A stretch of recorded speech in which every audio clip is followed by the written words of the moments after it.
नमस्कार दोस्तों, आज अपन पढ़ेंगे सर्वनाम।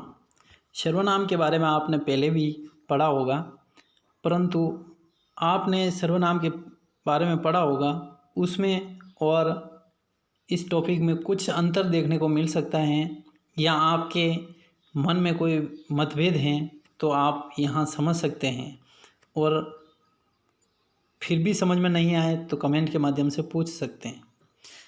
सर्वनाम की परिभाषा: संज्ञा के स्थान पर प्रयुक्त होने वाले पद या शब्द सर्वनाम कहलाते हैं। सर्वनाम के 6 भेद हैं। पहला, पुरुषवाचक सर्वनाम। इसका प्रयोग बोलने वाला व्यक्ति स्वयं के लिए करता है। इस पुरुषवाचक सर्वनाम के 3 प्रकार हैं।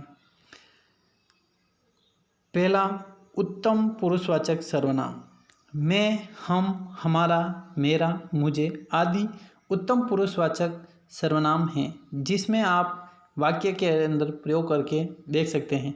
यह मैं पेन देता हूँ, या हम जयपुर जाते हैं, या मेरा घर है, मुझे 2 रोटी चाहिए आदि शब्दों के माध्यम से अपन ने देखा तो यहाँ पर उत्तम पुरुषवाचक सर्वनाम का प्रयोग किया गया। दूसरा है मध्यम पुरुषवाचक सर्वनाम। वे सर्वनाम शब्द जो सुनने वाले के लिए किए जाते हैं, जैसे तुम, तुम्हें, तुझे, आप आदि। तो इनसे एक वाक्य का निर्माण करके देखेंगे। तुम कहाँ जा रहे हो? आप यहाँ आइए। तुम्हें 2 दिन यहीं रुकना होगा आदि वाक्यों के माध्यम से आपने देखा। तो इस तरीके से आप उत्तम पुरुषवाचक सर्वनाम का प्रयोग कर सकते हैं। इसी में अन्य पुरुषवाचक सर्वनाम तीसरा है। वे सर्वनाम जिनका प्रयोग बोलने तथा सुनने वाला व्यक्ति किसी अन्य व्यक्ति के लिए करता है। यह, ये, वे, उन्हें, उसे आदि। उससे 2 दिन के लिए रोक लो।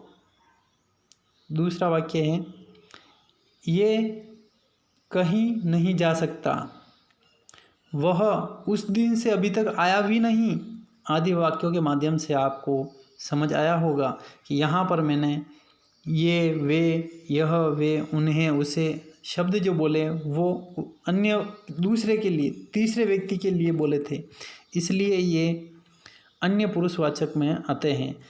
पहला था उत्तम पुरुषवाचक, खुद के लिए प्रयोग करना। मध्यम पुरुषवाचक, सामने वाले जिससे बात कर रहे हैं उसके लिए। और अन्य पुरुषवाचक का मतलब होता है उन दोनों व्यक्ति जो बात कर रहे हैं उन दोनों को छोड़ करके किसी तीसरे व्यक्ति के बारे में बात करना। अगला है निश्चयवाचक सर्वनाम, दूसरा पॉइंट। वे सर्वनाम जो किसी निश्चित व्यक्ति अथवा वस्तु का बोध करवाते हैं, जिन्हें निश्चयवाचक सर्वनाम कहा जाता है।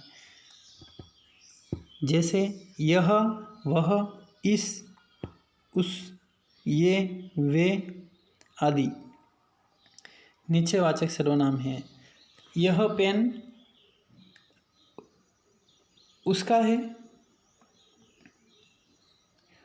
वह हमेशा आता है, हमेशा आता है, या वह उसे कॉपी दे रहा है। ये निश्चयवाचक सर्वनाम, यानी कि पर्टिकुलर एक ही व्यक्ति के बारे में बात की गई इसलिए। अगला तीसरा है अनिश्चयवाचक सर्वनाम। ये सर्वनाम जिनसे किसी निश्चित वस्तु या व्यक्ति का बोध नहीं होता, बल्कि अनिश्चय की स्थिति बनी रहती है। कोई, कुछ, थोड़ा, अधिक आदि इस तरीके से जो भी सर्वनाम हैं उन्हें अनिश्चयवाचक सर्वनाम में रखा जाता है। अगला है प्रश्नवाचक सर्वनाम। वे सर्वनाम जो प्रश्नों का बोध कराते हैं, जैसे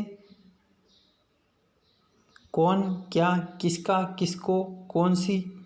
इस तरीके से जो भी सर्वनाम होंगे वो प्रश्नों का बोध करवाते हैं। किसका पेन, कौन सा, कब, कहाँ, ये सब प्रश्नवाचक सर्वनाम के अंदर आते हैं। 5वां है संबंधवाचक सर्वनाम। वे सर्वनाम जो दो अलग अलग बातों को के संबंध को व्यक्त करते हैं।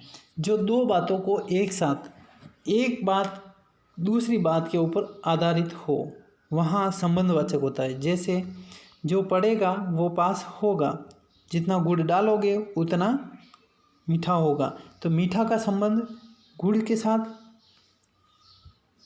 जो पढ़ेगा वो पास होगा या 100 पास होगा, ये संबंधवाचक है। इसलिए संबंधवाचक सर्वनाम है। निजवाचक सर्वनाम। निजवाचक सर्वनाम वे सर्वनाम जिन्हें बात करने वाला व्यक्ति कर्ता स्वयं के लिए प्रयुक्त करता है, निजी वस्तु या निजी स्थान किसी के भी बारे में, तो वह निजवाचक सर्वनाम होता है। मेरा, अपना आदि। यह किताब मेरी है, यह पेन मेरा है, यह घर अपना है। इस तरीके से जो भी शब्द प्रयोग में लिए जाते हैं वह निजवाचक सर्वनाम कहलाते हैं। धन्यवाद दोस्तों। आज आपको ये टॉपिक समझ में आया होगा। चैनल को सब्सक्राइब करें, लाइक करें और बेल आइकन दबाएं। धन्यवाद।